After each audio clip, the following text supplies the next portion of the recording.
We are for now in private. One last test. 1 second. Yeah. Excellent connection. That's good.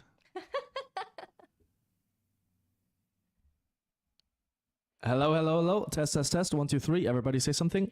Testing again, I talk, la la la. Yeah, now working. Hello, how are you? Okay, perfect. I'm muting the sound here and I'm increasing the volume of your microphones by a little bit because I think that will be quite a bit better. Otherwise, you have to shout. Rather a little too much than a little too little, I'd say. Definitely. Doesn't know anything. Gain 1 decibel. That should be enough.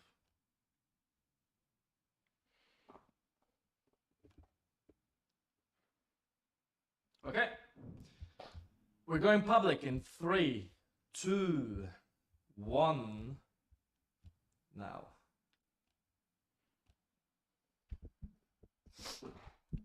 All right. Let's just wait for the first people to come in. Mm-hmm. Okay. So the anticlimactic is no. And we should be good. Should I told my mom? Hello, hello, hello. Probably. You can still share the link, I guess. Mm-hmm. Taking off my headphones for now.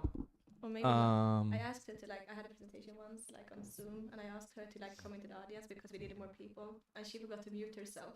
Okay, we have 4 concurrent viewers right now. Welcome everybody to the very first edition of the podcast, because I haven't found a name yet for it. So we're just gonna call it the Lingualizer Podcast for now. Until I figure out a proper name for it, which is basically all about talking about traveling, talking about mindset, talking about living abroad, talking about friends, friendship, love, life, everything that matters. And because I cannot make a podcast alone, I mean, I can, but it's going to be boring as fuck. I invited 3 people from 3 different countries who are going to be here today, talking about the topics that I prepared, and we're gonna hear their opinions on every single topic, whether they like it or not. Just kidding. Anyways, why don't you guys introduce yourself? Starting with you. I hate introducing myself. But Nope. what to say? Okay. So basically, talk about who you are, your name, what you do, what you study, what you work, where you live, where you're from, everything. Oh, Okay. damn, quite a lot of stuff, huh? Yeah, a lot of stuff. Okay, my name is Emma. I'm 25. Okay. I'm turning 26 in a month, so I don't really know what to say. I'm from Sweden. I live in Stockholm. I study biotechnology at KTH. What else? I like to travel, obviously. Okay. Now I'm okay. here in Valencia. Well, what do you study? Biotechnology. Biotechnology. Or life science, you can call it. Okay. Pretty cool. You said you're from Sweden. which city? I live in Stockholm, but I'm from a very small place in the south, so I won't even bother saying the name of it. Okay. Unless you want to. I mean, go for it. Värnamo. Definitely never heard of it. No. No? Maybe. Yeah. No, sorry. All right. And you study here the same thing. You're in Erasmus in Valencia right now. Okay. And you're going to be here until June. Okay. Yeah. That's cool. All right. Next one. Okay, my name is Gloria. I'm from Italy. I'm 24 years old. Here I'm doing a master on art and education because I wanna be part of the department of education inside the museums. And I always wanna combine education and art, so I found this master. Okay. And that's Which city are you from in Italy? okay. From Verona. From Verona. Okay. Yeah, from nice. north of Italy. Okay. And aside from studying, do you do anything else? Like, do you work? Do you have any hobbies? I actually didn't ask you about your hobbies. I'm so sorry. Okay. Right away. You wanna go Yeah. first? So just mention your hobbies real quick if you want. Dance, bouldering, read. Okay. Watch TV shows, cooking. That's Yeah. nice. Cooking. That's always good. I love Well, eating what food about- that I'm cooking. That's. I mean, no judging again. What about your hobbies? I like reading, traveling, dancing, hip hop, bachata, different types. And yeah, that's it. Okay. What about you? All right. The better thing for me is that I'm able to answer all the questions because I have some time to answer them, to think about them. So probably That's it's very easier. practical, yes. But yeah, I'm Nicholas. I come from Bolivia. In case you don't know, it's in South America. But I live in Germany, so I've been living in Europe for quite some time already. I'm here in Spain, also in Erasmus, and I'm going to be here till April. And yeah, that's from that part. Until April. Yeah. Okay, but you are on Erasmus. Yeah. So basically, how come you're here until April? Yeah, it's quite different. The thing is that I'm not an active student here in the universities. I came here to do a research program, so I'm working at a company. And So it's like an internship Yeah, sort of like Erasmus that. Plus thingy. exactly. Okay. So right now I have more flexibility with the time because I don't have to stay for a whole year or for only one semester. And yeah, I decided to stay for a bit longer than one semester. And Just so you catch las fallas, basically. I mean, a lot of people say that. I didn't even think about it, even though everyone has been talking from that like ever since I arrived. Yeah. So there are expectations regarding that. But yeah, we can say that probably I want to stay for like enjoying that stuff. I don't really know. That But, sounds you know, really good. Which city do you say are you from in Bolivia? in Bolivia, I'm from Sucre. This is the capital. Sucre. Okay. Yeah. Nice. I mean, although many people confuse the capitals, you've probably heard some stuff about that. There's like the political and the historical capitals, but Sucre is the like historical capital. And the other one is La Paz? Exactly. Aye. So everyone thinks that's the actual one because whenever you go to my country for doing anything legal, you have to go there. So that's the reason why many people believe that that's the actual capital. But no, not really. Okay. Yeah. What about your hobbies, your interests? Oh, so I study material science. So Material science. yeah. What is that even? Have you heard of materials engineering? No. Okay. Sorry. I have no so idea. Have you heard of chemical engineering? I haven't. Yeah. Chemical engineering, obviously, yeah. Okay, so chemical engineering will be the basis for everything, but what is related to materials engineering and science is that you care about the properties of any single material that you have in order to make sure that they perform in a certain way. Sounds super nerdy, doesn't it? But the thing is that I mean, I didn't say that. you have to take care of like the mechanical properties, physical properties, so it's hard enough. It has like some resistance to different kinds of stress and everything. So basically, I don't know, the reason why we're able to sit in these chairs is because the material is able to hold us enough. And there is a science that studies all that stuff. So basically, you study the science behind why the atoms are as coherent as they are, or are you studying about the actual technicalities and not the I the mean, science behind it? the first part you talk about that would be mostly physical chemistry or chemistry itself. But yeah, if you go a bit deeper regarding like the macro properties, it will be all the effects that those things have on like a piece of metal or a piece Okay, of so what is like one job that you could imagine doing with that?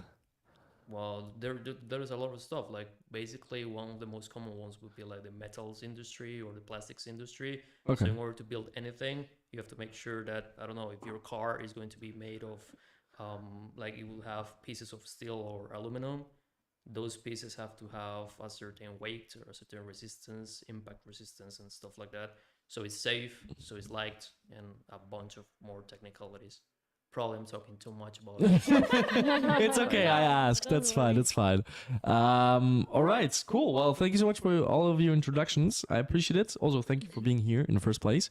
And we're gonna go to our very first question. Also, guys, if you have any kind of questions, just drop them in the chat, drop them in the super chat if you want, and we're gonna get back to them as well. First question. Moving to another country, right? Entire new life chapter. Living abroad, living far away from your family, from your friends, making new friendships. How is it? How is your experience so far living abroad? I mean, for me, I've been traveling before, like backpacking.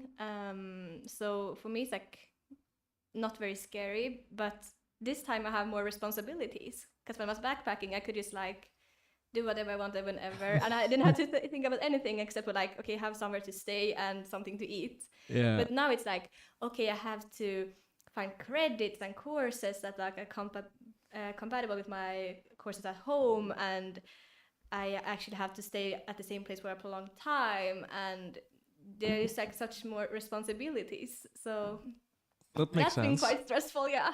And I also have courses that are taught in Spanish, Mhm. and my Spanish is not the best, so that's also been like really stressful to try to understand the lectures and how everything works at this university, and just to find you like which lecture room I'm gonna be in and when and where and how. So it's like, So you said your Spanish is not really good. How do you get along in the courses then, or are they in English I mean, anyway? no, they aren't. That's the thing. But, So I mean, I can understand it pretty decently, but I mean, it's hard to learn. Like, if a course is in Swedish or in English, it's already hard to like learn a new subject, and then it's when in Spanish, it's like, you know, double the effort. so you're having a hard time basically. Yeah, but I'm not stressing about it. How Not many anymore. How many subjects do you have? 4, I think, but 2 of them are in English and 2 is in Okay. Spanish. Oh, okay. Safer. I was like, dude, that doesn't add up. Like, there must be something in English. Yeah. Like 4 courses No, purely in no, Spanish. no. Only half of them are in Spanish. Okay, but I mean, fair enough. I think I'm fine if I don't pass them. So As long as you pass them, I think. So okay, no No worries. You're worry. not stressed out at all. I was in Okay. the beginning, but now I'm just like, "Ugh, what happens, happens, you know. Yeah, that's fair. That's fair. Oh my god. Okay, what about you, Gloria? I did the first experience. I went to Erasmus, and that it was more easy because everything was already organized. The courses that I had to take, and Are you the talking about Erasmus timing- here or previous? Previous, Where? because in Poland. Oh wow. Yeah, Yeah. you can do 2 back to Um, back. Like, But this one, it's not my Erasmus. Oh. I'm studying here in a master. Like I found this master because a professor said to me that there is a very good master in Valencia. So I came here, and I'm actually a student from Valencia. I'm not different to like other Spanish people. I'm like Okay, interesting. inside it. But would you say that you feel like an Erasmus student though, or would you say you actually feel like not necessarily that you belong here, but more like that you're so integrated because you actually live here and you're not just an Erasmus here?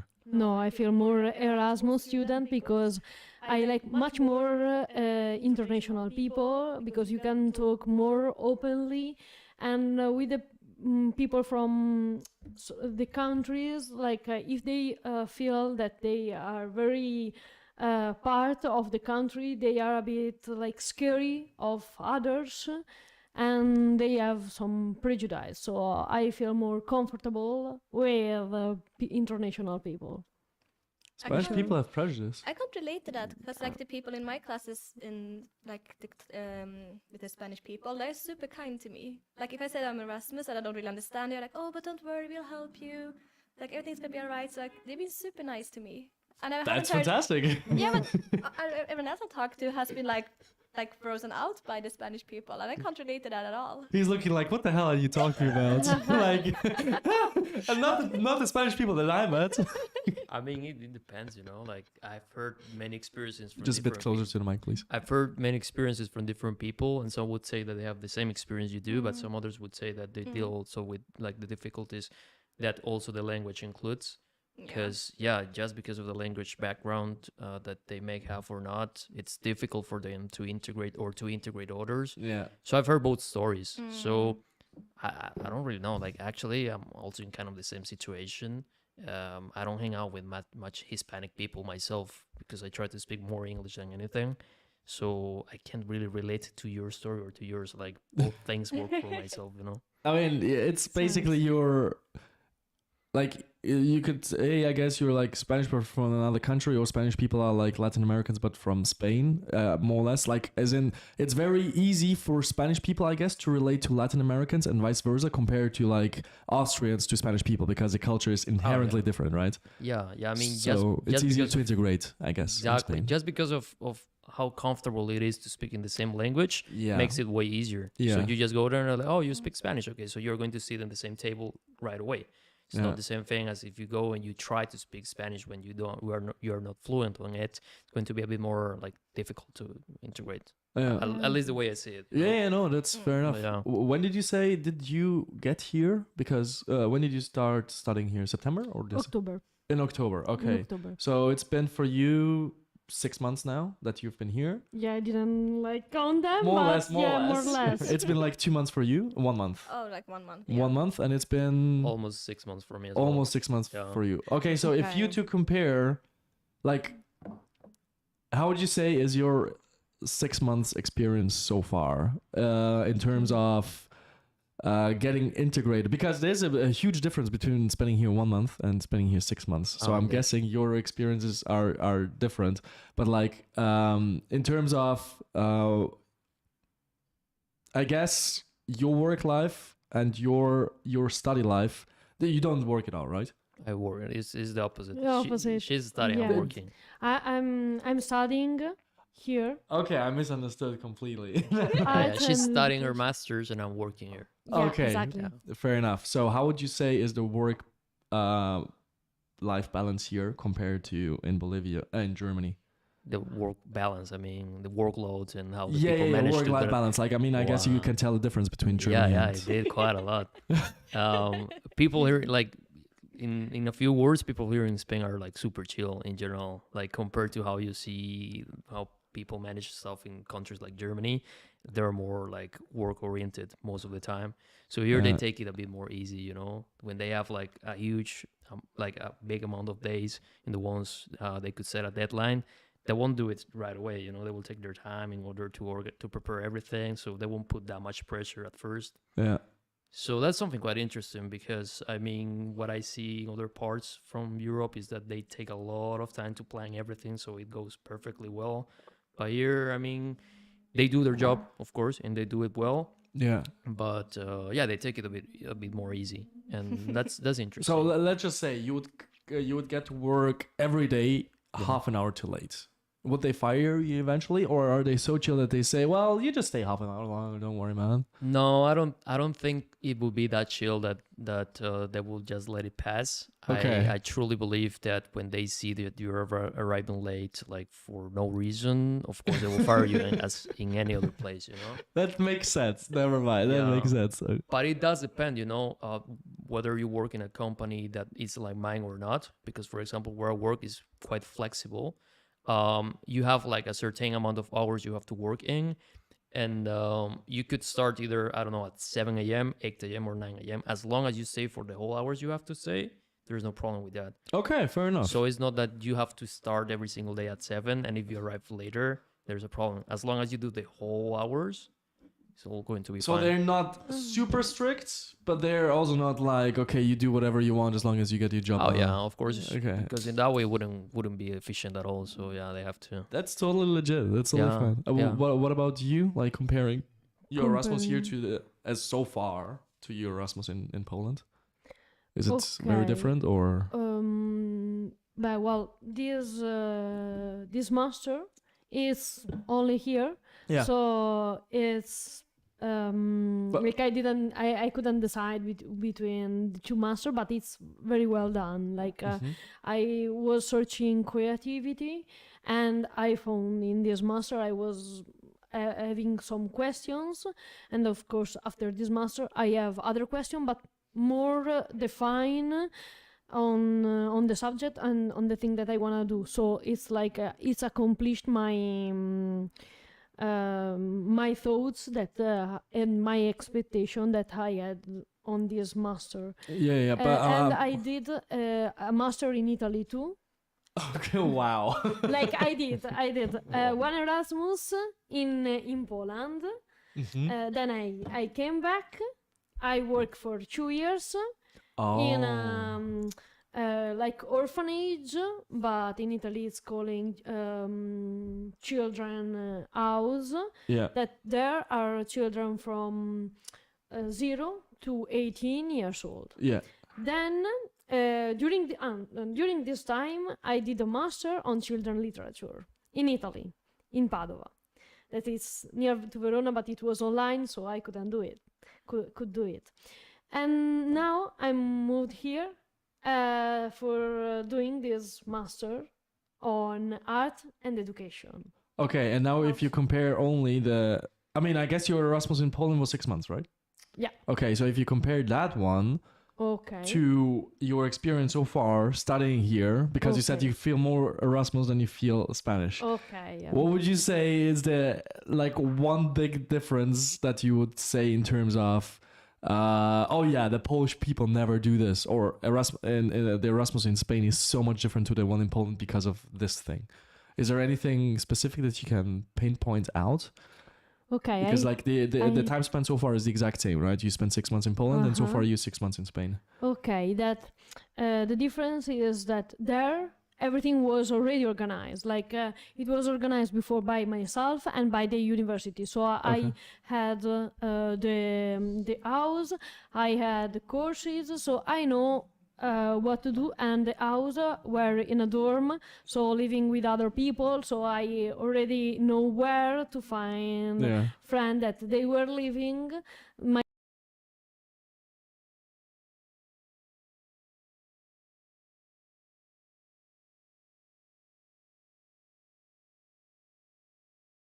focus on much more things that now, like than because in this 6 months here in Spain, I had to construct everything, like to construct. I'm And to sorry, find- we have to interrupt for just Mhm. a second because for some reason the cameras have shut down. Oh, yeah. Mm.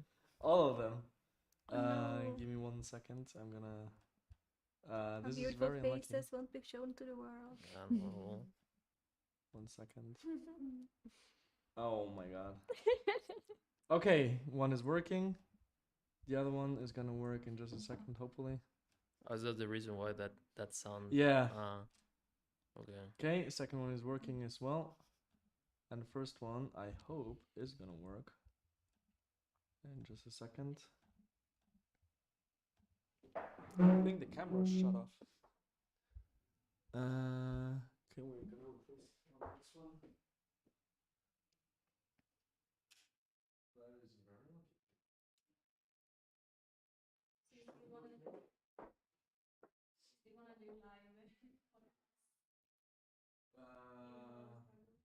yeah, I mean, if it doesn't work, it doesn't work, alright? But Yeah, exactly.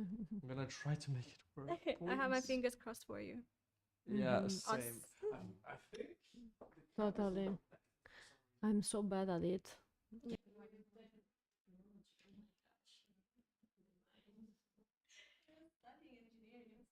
Technology. Oh. Like Bye-bye. the cameras have all been. Oh, we're back.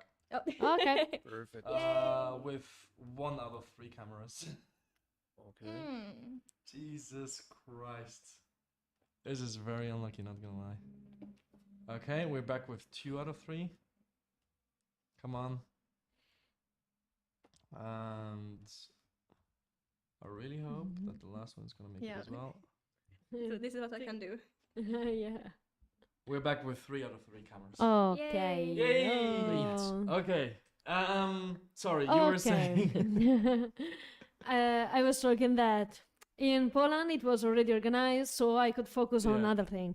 And here I had to organize everything, find the house, and I came here and I didn't know that the master accept me. So it was even more stressful. Wait, you didn't even know you were gonna study, actually, officially. Yeah, exactly. But actually, I really want to study inside it.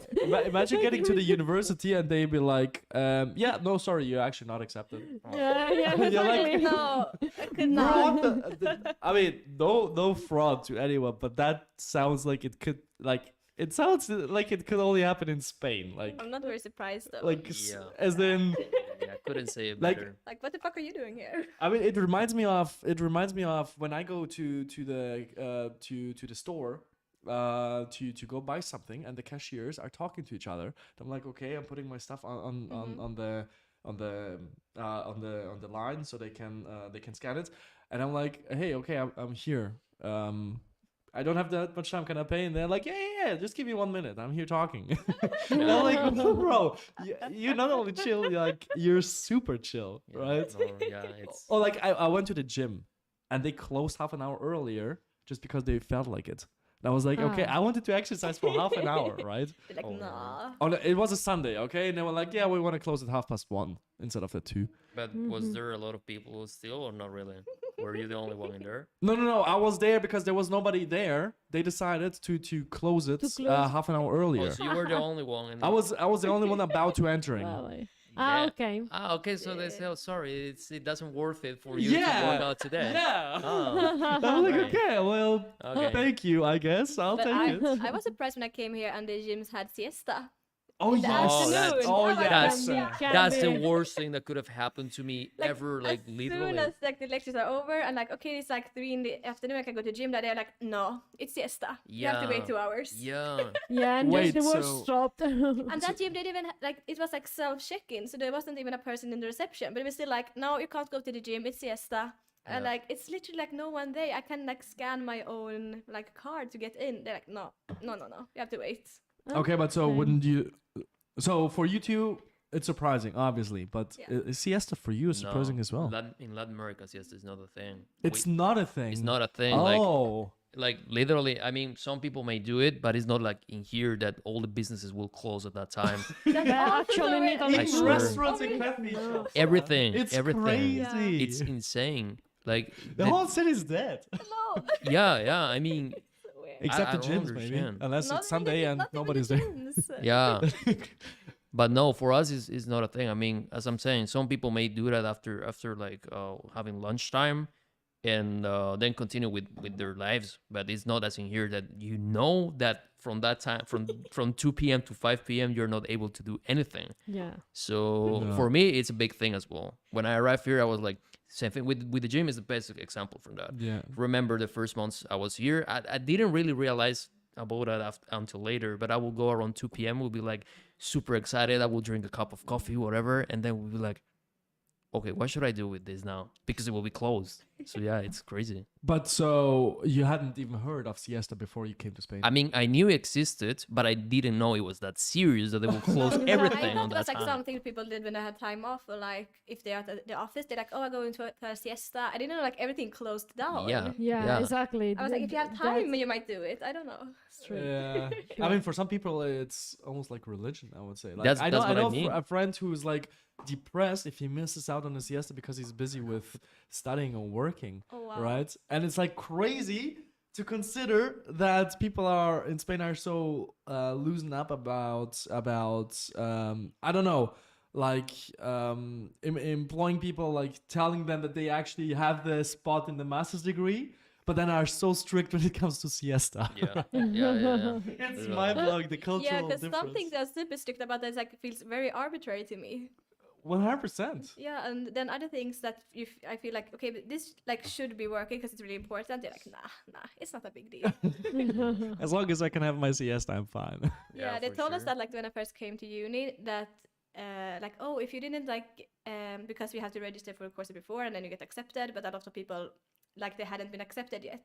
So like the principal was like, oh yeah, but I mean you can just show up in class, and if there's no one there, you can take a spot. Probably just ask the teacher if they allow you into the class. I was like, Okay. "What? Why not just like in on the webpage like just accept them into Yeah. it? Like you have to go there and like, hey, can I join your class? Yeah, it's yeah. Ooh. I mean, to be fair, bureaucracy in Spain is in general a very heavy topic. Like I heard of people sending mails and everything, sending letters to their friends, and they never arrive. Oh, and it's shit. like everything, like me trying to set up a company in Spain that took like 2 months, while in Vienna 2 days. Like stuff like that. Everything that has to do with bureaucracy, with real life settings, with everything, it's actually insane to me. But Yeah. again, But my Because friend- they are very calm, very slow down. Yeah, we'll it's do like- it. it's like, I'm okay, having but siesta when? right now. Yeah, Two months literally. later. But my Please. friend, he went to the international office when he first came to Valencia before the classes started because he wanted like a schedule for one of the courses because it wasn't online. And there at their office, they had everything was like analog, so they had everything like in like paper folders. So Oh, they like took wow. out his folder like from like this. bored? Yeah, exactly. Yeah. And like, okay, let's see here now. Like, Oh looking through your my file. Like, lord. what are you gonna do? So no wonder it takes so long time. Yeah, I mean, yeah, But- barely anything is digital. That's so crazy. Actually, it's I mean, it's crazy. We're like in 2023, and Yeah, like yeah. Spain. I was Yeah. shocked when he told me about that. I was like, really? I don't even have my student card at home, like as a card. I have it on my phone. So until 2017 or 2018, I did my Erasmus year in 2017. The all the schedule, the card, and everything to access the university was actually on paper. Everything. So like I had to look up online on my computer when my lessons are, whatever. Now I heard there's a Horario UPV application where you see everything, right? And I'm like, that makes so much sense, but why so late? Why now? They came to do it due to Corona, just because they were stuck at home and they had to think of a way to actually maintain the service while being at home, because they can't go to the office to work there, to make sure that people actually get their timetables. And they were like, well, if we can just make it simple by making an app. Well, no shit. Why do you need Corona to figure out this? Like, it's actually crazy to believe. I mean, in that kind of sense, Corona was helpful. But yeah, I mean, I still wish it hadn't happened. Okay, anyways, that's cool. Awesome. Next question. Joseph, thank you for the 10 Turkish lira. I appreciate it. Next question, which is similar to the first one. A cultural shock while living abroad and or traveling. Here in Which Spain. one? Yeah, like which one? Which kind? No. While traveling in general, Oh. like a real cultural shock. Did you experience any? And if yes, do you have any details?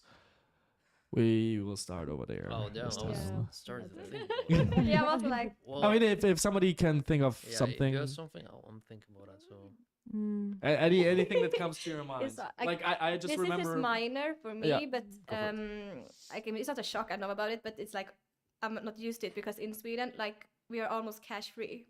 I Mm. never carry cash. Yes. Yeah.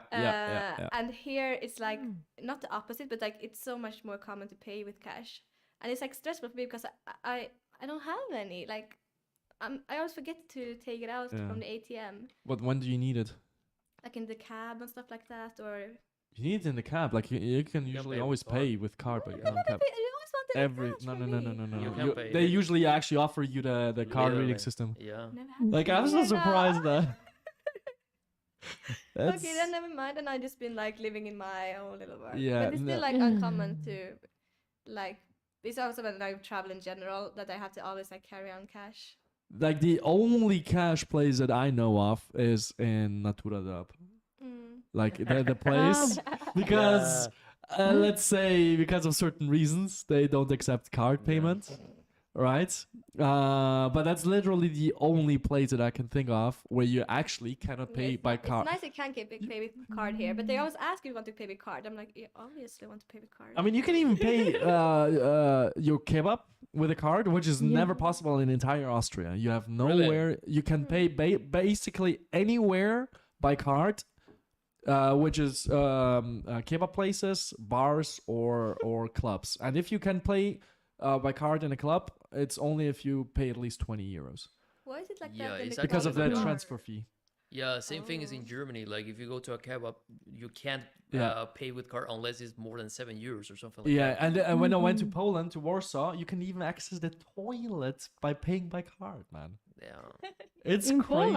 In Poland? Poland, in Wow. Warsaw, I've been there like 5 times, and you go to let's say a railway station, and there's a toilet, and they don't accept cash. You can only pay by card Yes, to yeah, enter, same- which is super practical. But it's like crazy how Yeah, Poland is so much more it is. developed than Spain, although it's in the same freaking continent.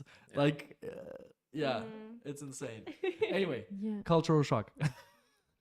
Can you think of Cultural anything? shock. I thought about one. If you have Okay. it. No, Go go for on. it. Go ahead. So supermarkets in Germany, like continuing with the story you were talking about, how chill they are when they have to bag up their stuff. That in Germany was crazy for me because when you go to retailers, like the small supermarkets that are not like the most that are the most popular ones, Yeah. the way they like pass your stuff through the scanner It's- is so like it's high It's like a speed. marathon. They're man. on crack. They start like rushing so bad. It's insane. They actually took some. Yeah, for go. sure. And at first when you arrive there and you're not used to it, you're nervous. You're like, what is doing here? Because you try to bag everything as soon as possible because you have like a bunch of people waiting on the line. So you're like, okay, I have the social pressure in here where everyone wants me to Wow. rush, and you don't know what to do. And it's even worse when you don't even speak the language because when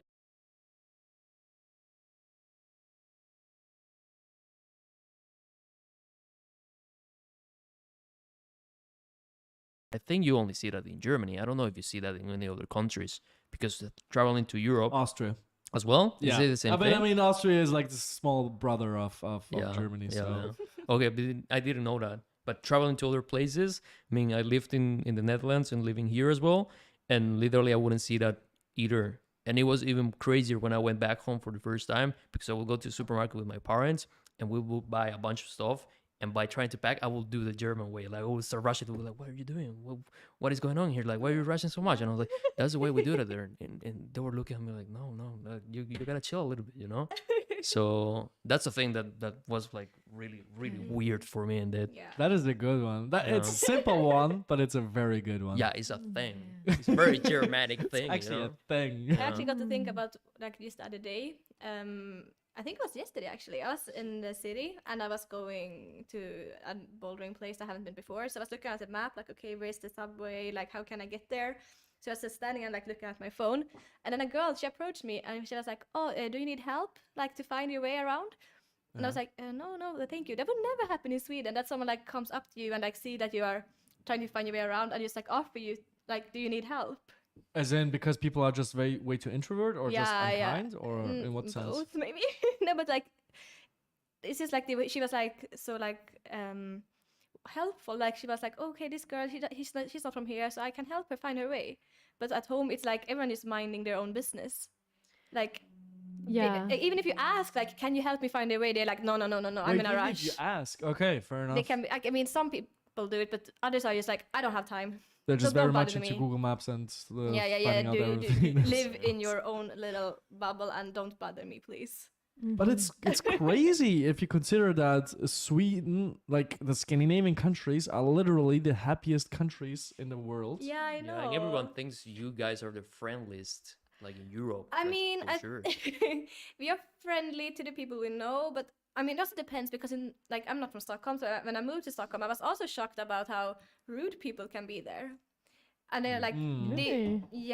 people are so stressed there and just like don't talk, like resting bitch face all the time. And it's like, I yeah, find people from Sweden so nice, like so kind, and they and very helpful. and maybe I think But that it's I like was more like there, out on the street. Mhm. Like someone can like walk into you and they can be like mad at you for like, why are you standing in the middle of the street? Move, I gotta rush, you know. Okay. Okay. I mean, honestly, so that the reason, what I heard, why Scandinavian countries are the happiest ones is because all of the ones that are depressed commit suicide. Right? So That makes a lot of sense. that's what I heard, Oh. right? That makes Because they actually, because sense. Scandinavian countries are amongst literally the northernmost ones, aside from Iceland and Canada, right? And so they have the least amount of daylight. So obviously this hits your feelings quite a bit more than if you live in Valencia, where even 24th of December you have 20 degrees. But that is so true. Winter depression. Right.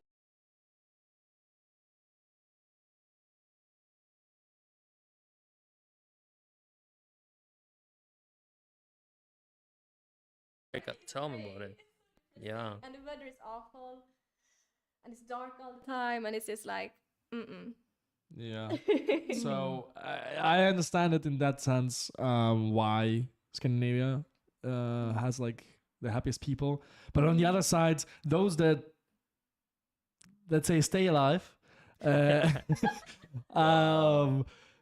like it's crazy to believe that, I don't know, like you actually have very well paid jobs there. You have people that are tall, blonde, good looking, fit. Like you barely see any fat people in general.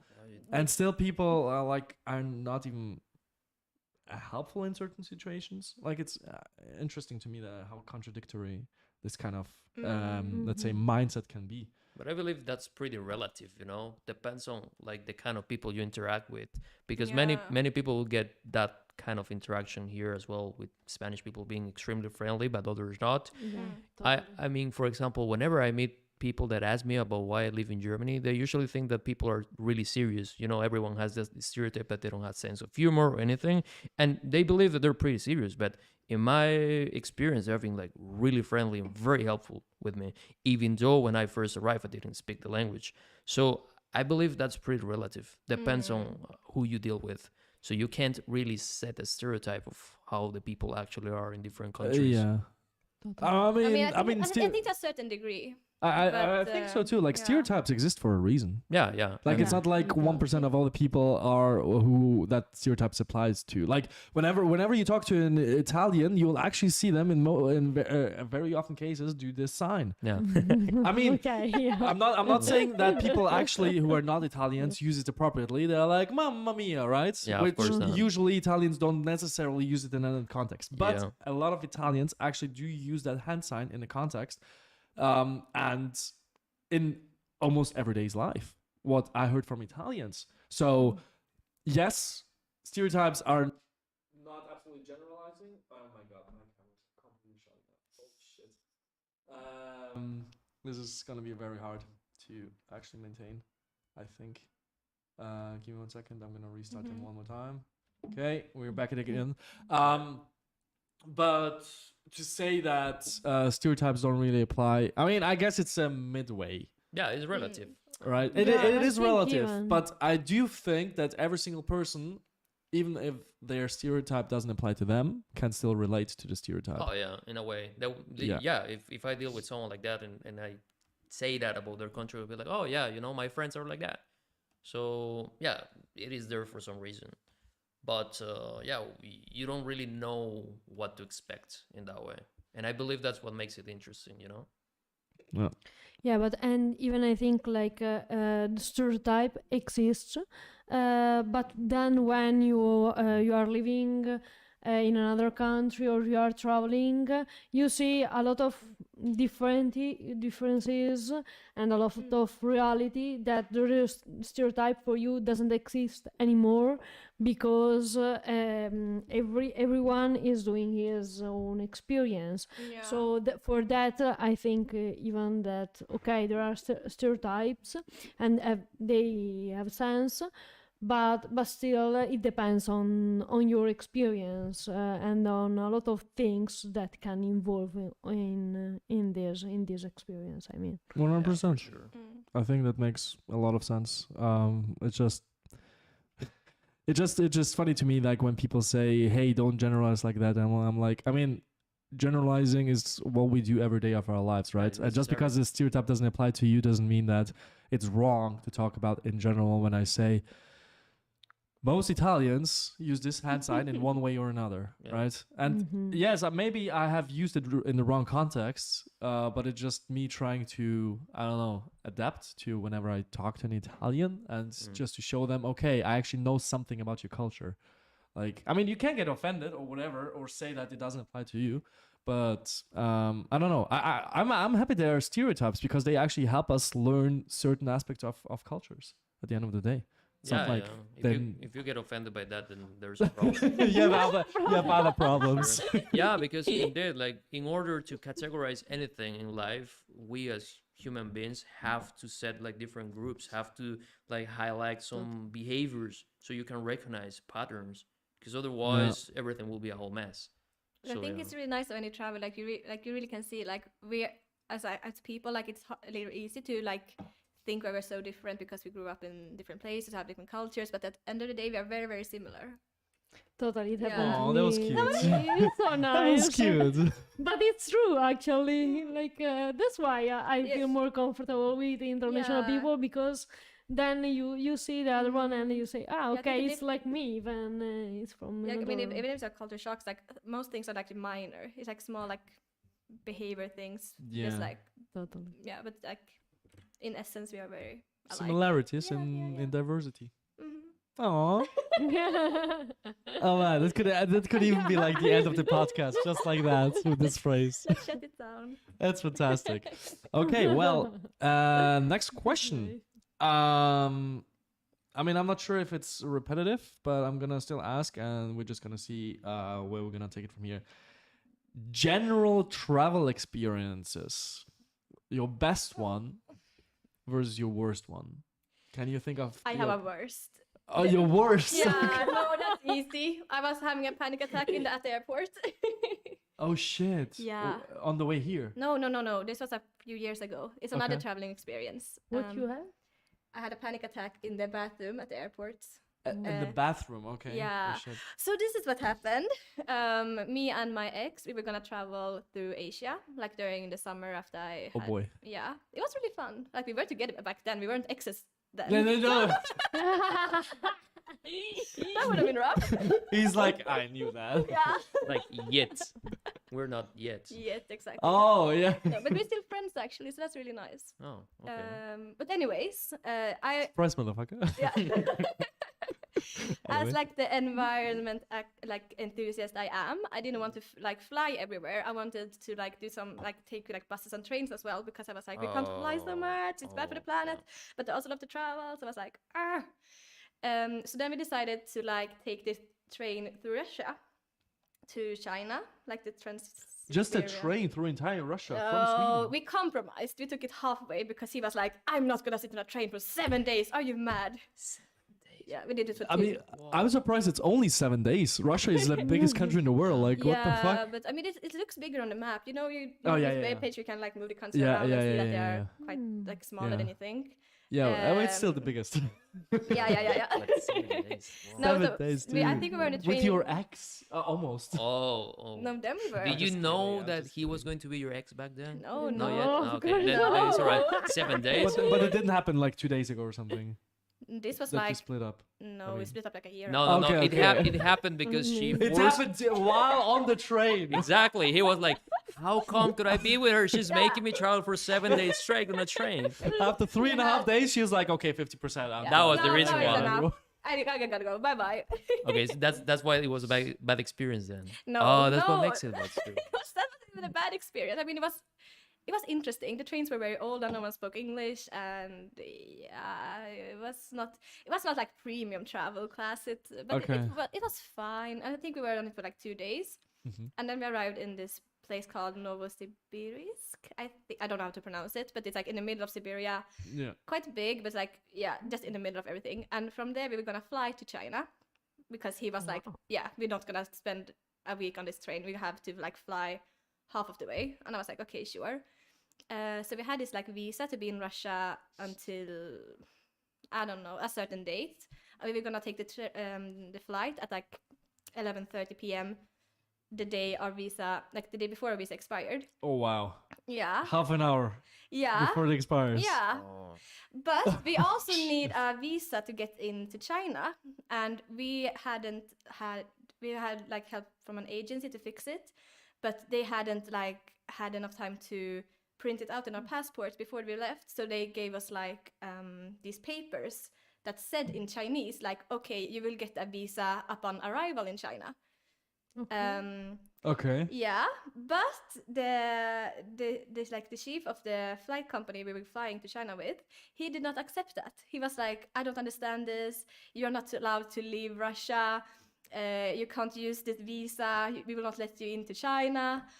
And then I panicked because I was like, but we need to leave Russia today because our Yeah. visa expires. But this madman is not gonna let us onto the flight.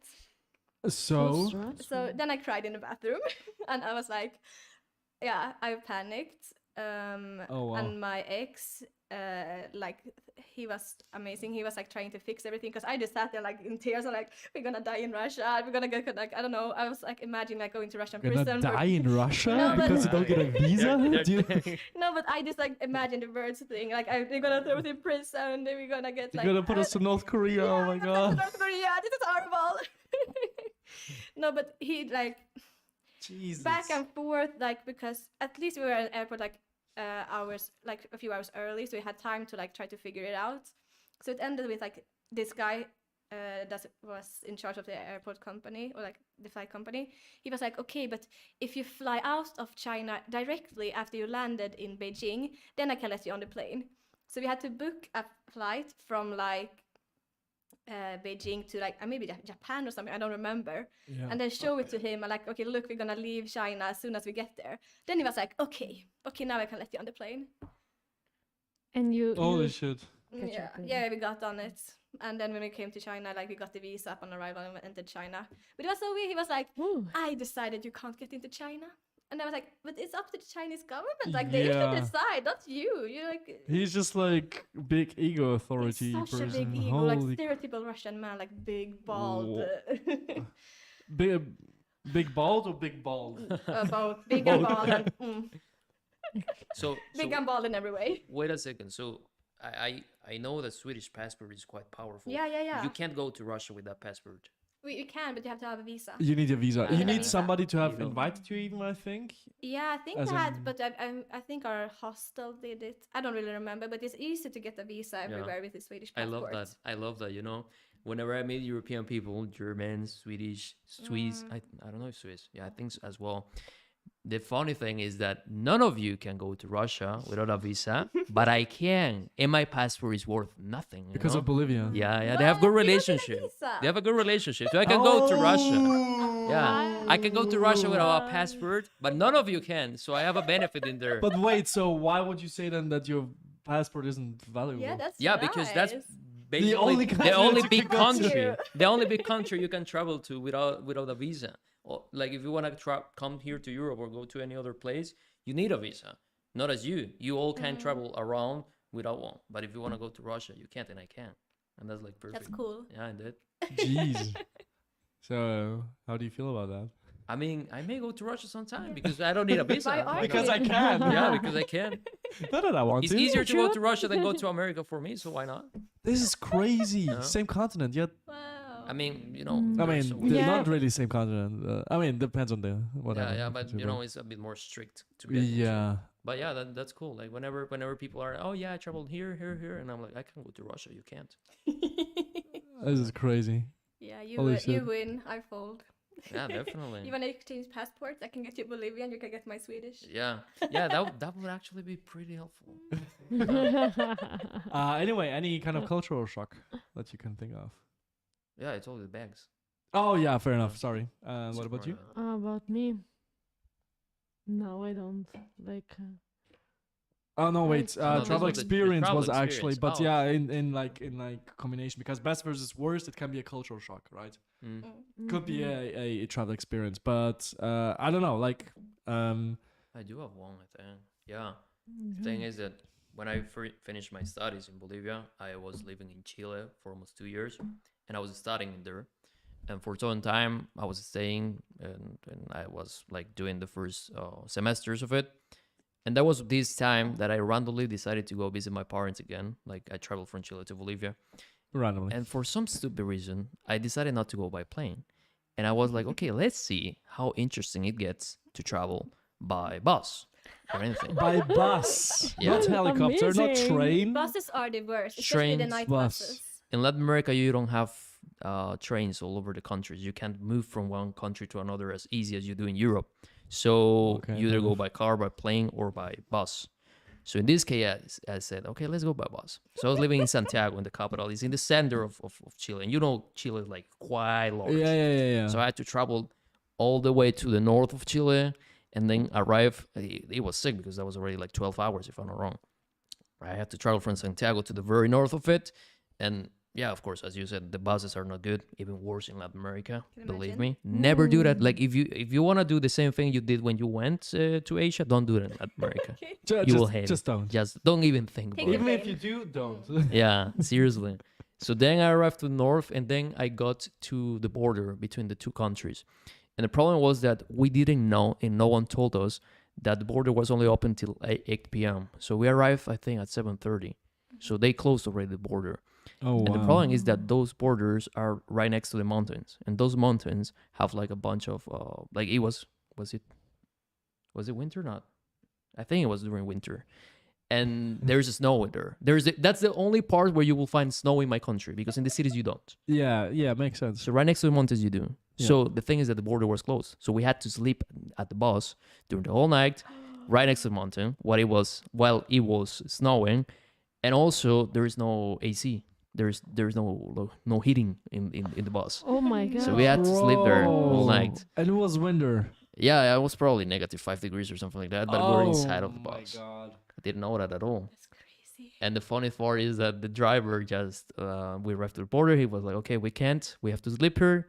Coming back tomorrow. He locked the bus and he left. And I think he had a hostel or something. He went to sleep there and he left us He's there. like, fuck y'all. Yeah, sleeping in there. And he was like freezing really bad.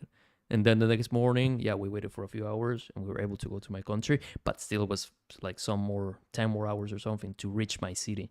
So I arrived like completely distracted. It was so- like crazy experience. But no panic attack saying we're gonna die here. I didn't have the time. I didn't have the time to do that because I was freezing to death.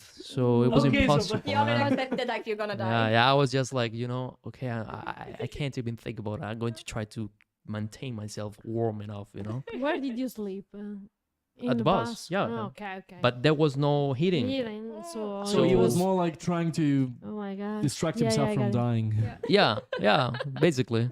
Jesus Christ. Yeah, and in total, Mm. I think in order to reach my city, I traveled like 50 hours, Oh no. considering like the whole thing, 50 hours. 48 to 50 Was it hours. cheap at least?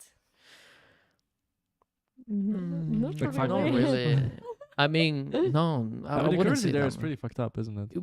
Sorry? The currency there is like pretty fucked up, isn't it? Yeah, Like- if you compare from one country to another, it can vary a lot. Yeah. But yeah, if you like carry your money in dollars, there is not that much of a big deal, and we actually do that a lot. But still, it could have been cheaper, but not that cheaper than it would be going by plane. So don't do that. I swear to God. Okay, I'm gonna remember that. Yeah. I actually want to do that. Just kidding. Sounds interesting. Doesn't it? Yeah.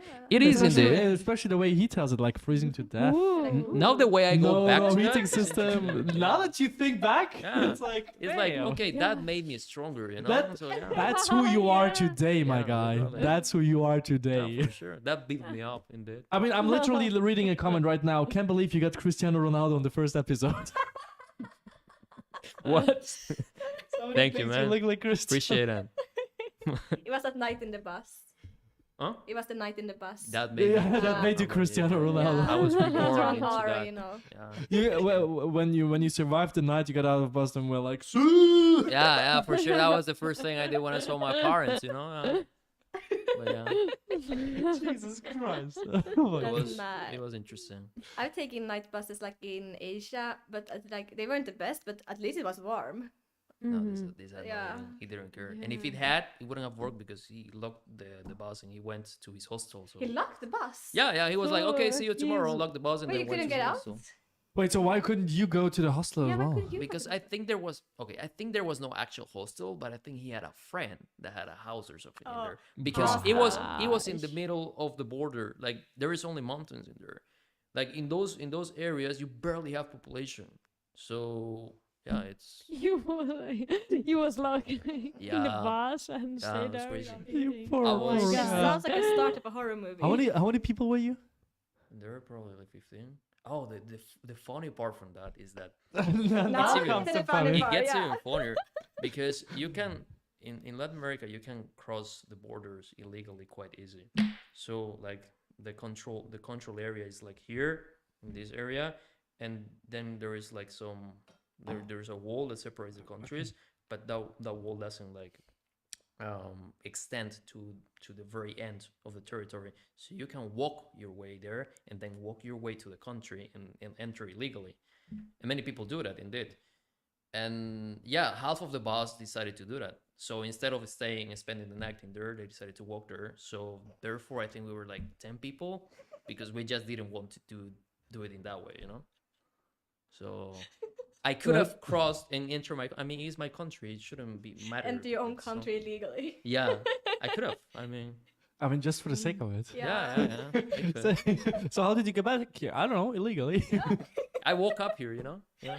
I was freezing to death, and I think God brought me here again. Dude, you that sounds know? like a Hollywood movie. Like, Yeah, I'm yeah, kidding. yeah. It really could be. It does. could be. You should sell the script. It's pretty good. Yeah, I know. Yeah, give it to Cristiano Ronaldo maybe. He can play like the role of you. Yeah, why not? Yeah. Yeah, that would be a big thing for him. Yeah, indeed. Why not? Okay, well, what about you? Any best or worst travel? We're only having the worst travel experience. Because again. Okay, it's easy that- to remember those ones. That's fair. No, That's fair. let's say best one. I went to Finland. I traveled to Finland, and I always wanna go there. I didn't see the Northern Light, Aw. but it was amazing. I slide with the husky. And it was Ooh. amazing, and there the nature is so powerful and make everything very very powerful, and like you very feel the powerful of the nature. And it was in December, so it was totally white. Did you get to keep the husky? Did I? Did you keep the husky? Did you take it home? Ojalá. She didn't say no. Ojalá, pero Dead But of, they are dead so of bad or now. alive, but she took it. We don't know if it was dead or alive, but you took it home. Did you take it home? Okay, now No, that's No. That's a that bit too crosses dark. a line. No, That- I was mean, traveling. She people took it. dying one thing, but dogs dying. No, Oh, no, yeah. no, no, just no. kidding. No, I was traveling on Okay. bus, so I couldn't. That's like That's no, it. no. We don't do that here. Maybe in China, but not here. Maybe. Uh, okay. I guess my best travel experience was actually last March.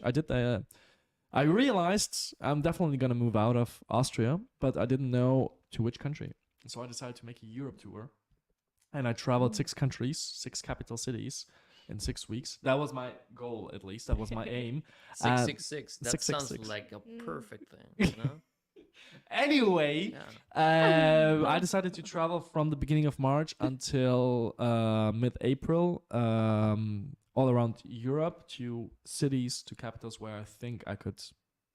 Oh, to cities where I think where I could imagine myself moving to, and those were Valencia, Lisbon, Berlin, Copenhagen, Amsterdam, and Paris, and not in that order. And when I so basically my best experience was also my worst experience, actually. Fun fact, coming right in. I spent about 1 week in each city, and I always booked my flights 2 to 3 days before that because I didn't know how long I would like to stay. So if I wanted to extend my Airbnb by 1 day and I didn't manage to, I had actually to change the Airbnb and then get the flight and whatever. So it was actually a very expensive trip, but I had a sponsor, so that was quite practical. And then when I went to Berlin, I was also recording one video in each city because I wanted to show the geography knowledge of every single person, of inhabitants there, and just compare them with each other. Which one was best? I would say Berlin. Oh, really? Yeah. But honestly, like there was one German that I got to interview because like there's so many foreigners in Germany. Yeah, I was thinking about it. Probably, yeah, it was Yeah. good because it was like a bunch of people from everywhere. Pretty much. And basically, right after I finished the video in Berlin, we wanted to go party, right? With friends of mine who I made friends there, right? From the interviews. But back in March in Berlin specifically, you had to get a negative anti-gene test in order to enter a club. So we all went to the closest station and we all just got tested, and we were like on the way to the club.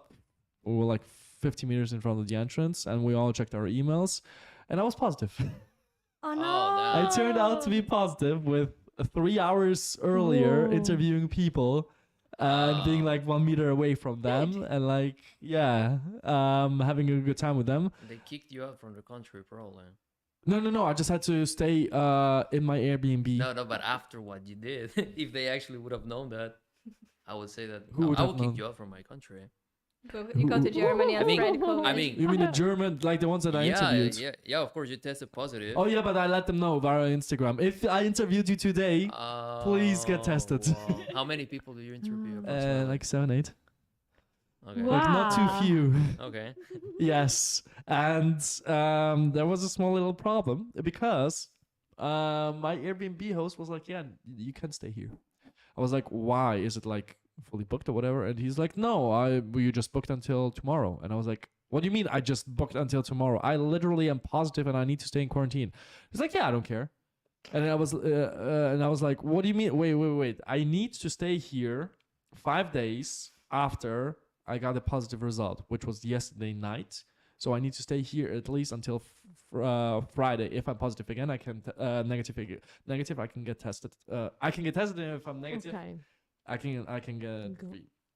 And he was like, "Well, yeah, but like now that but you need to stay right only until Friday, right? So I can I'll invite just my mother to stay in the Airbnb." And I was like, "Dude, a positive person is staying at your Airbnb, and even before getting tested negative in 4 days from now, you want to have your mother stay here?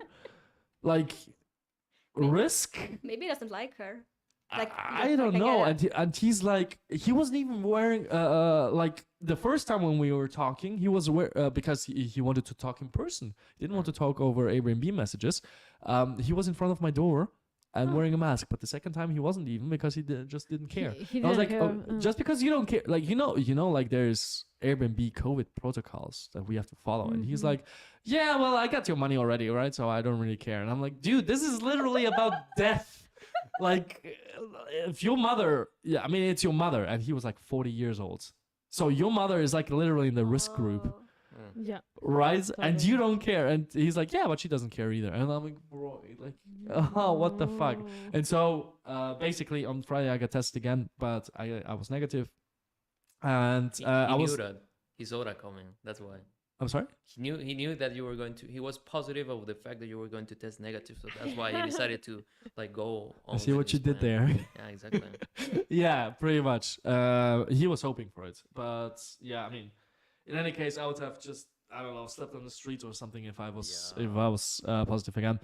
But then I had to cancel my tour because obviously, if I was positive until recently, Airbnb closes your account for 4 weeks, so I wasn't able to book anything else, and I couldn't go to a hostel because they will see in the database that I was positive.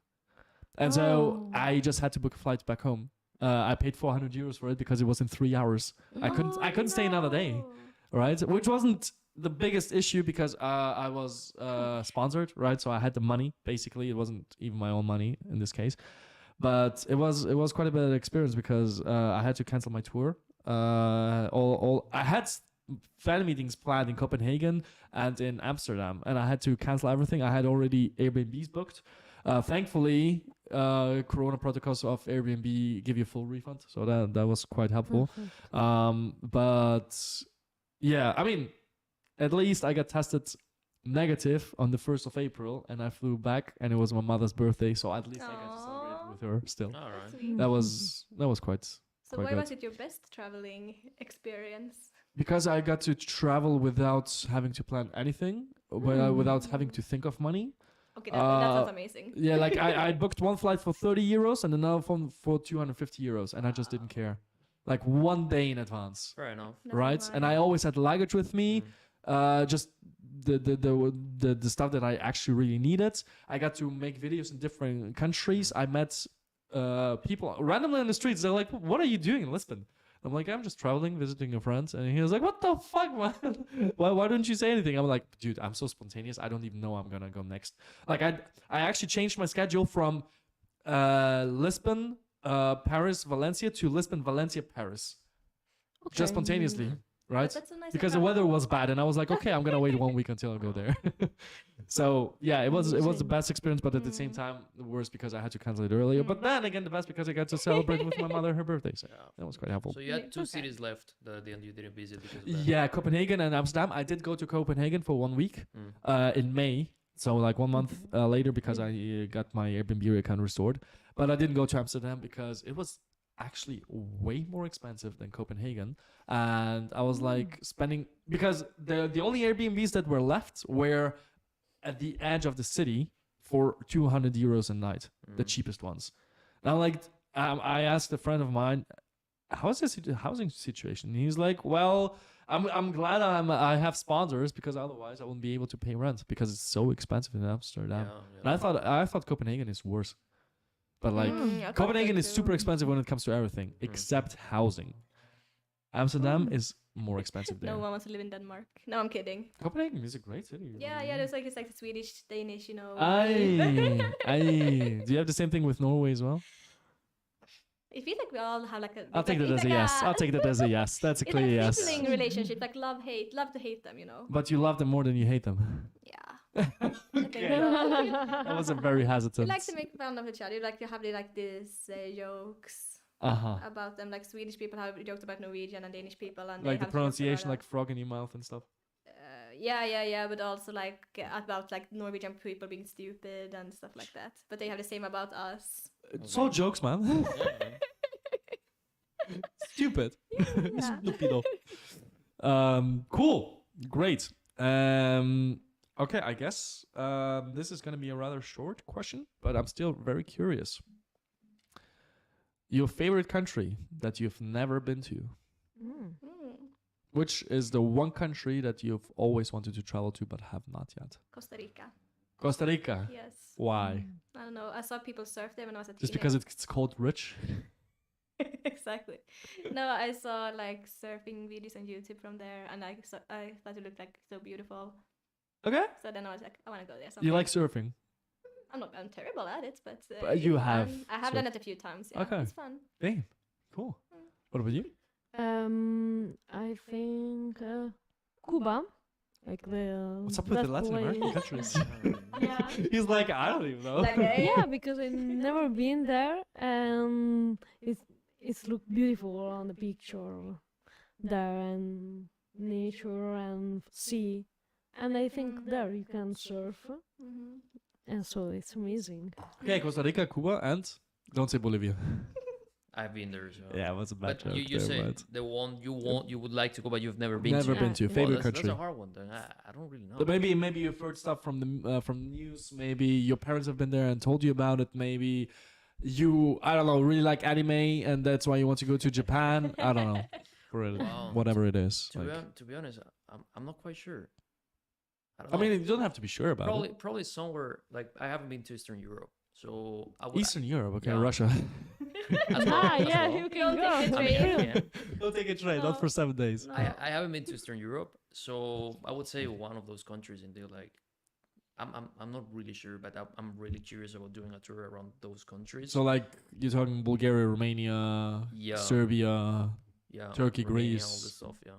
Okay. So maybe I would like to do that because I've met some people and they're quite friendly and I like their culture and how like they manage all their stuff nowadays. And I don't know, I'm really curious about that. I wouldn't say I would like to live there because I have no idea, but that's the thing that I would like to visit in it. So it's more like Eastern countries in general, and not that you have one specific in mind where you could say, "Oh, I have a very good friend from there," for example. At and, the moment, not really. okay, Yeah, fair enough. Fair enough. so far not. No Asian or African countries either that you could think of. I don't know. Just curious. No, so far. I don't think so. Boring. No, Nah. just kidding. I know, Eastern Europe. right? That's it. Yeah. Whole. Basically, you like Europe. One day I will be in every single country, so yeah. Yeah, throughout the whole month, You- maybe. I You're can gonna do- be in 197 countries in your life. Why not? Oh wow. Good luck. No, but Yeah, good luck. Actually, like time wise, You did that like in a couple of weeks. Why wouldn't I? No. You travel like 6 countries Yeah, but you can extend it. to Why 197, not? Woo. including North Korea. Yeah, was it say that? Good luck It's with North Korea. specifically North Korea. That's the one country that I've always wanted to go Okay, to. that's the one then. Yeah. Yeah, where do you want to go where you haven't been? The 2 countries that I definitely. Okay, so talking about further away countries, definitely Japan and Australia/New Zealand. I definitely want to go to those 3. European ones, I definitely want to go to Turkey. Unfortunately, right now not that possible.